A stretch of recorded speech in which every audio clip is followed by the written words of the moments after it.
Mga sanggay, pag-usapan natin yung PBA draft dahil nga fan ako sa basketball. Gawan natin ng video itong PBA draft 2024. So at number 1 is Justin Baltazar, nakuha ng Converge. Number 2 is Cedric Barfield ng Blackwater, RJ Barrientos, Barangay Ginebra, Kai Balongay, Phoenix, David Defonso, Batang Pier, Policarpio and Lex, Tiongson, Reno Shine, Felix Lemiti, Reno Shine, Jerome Lastumosa, Magnolia Hotshots, Mark Nonoy, Terraferma, Sergio Cansini Meralco, and Avan Nava, San Miguel Bierman.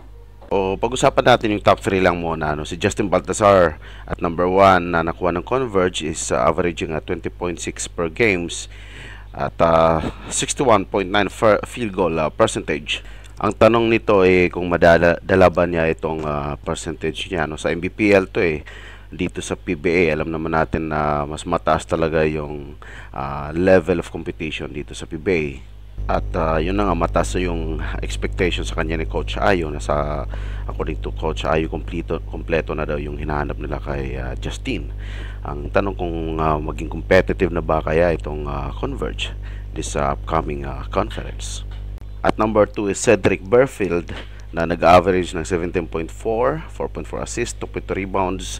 Ito ay noong sa Division 1 tournament in 2013. Pero ang tanong kung mag-stay talaga ito sa Blackwater dahil duda yung mga fans, baka mapunta lang din ito sa MVP groups. And of course yung top 3, si RJ Barrientos, the same draft pick from his uncle na si Johnny Barrientos way back 1993, that was 31 years ago. Top 3 rin, pero maraming nagsasabi sa mga fans na maganda to in preparation for the future para sa Gilas team na maging legit na point guard talaga, hindi lang para sa Ginebra. Isa pa dahil nga si Eli Tenorio retireable na rin, preparation na rin to doon sa position ni LA. Sabi nga ni Coach Timcon na mga 50% lang daw ng skills na makuha nito kay Johnny Barrientos yung maging best player to sa PBA.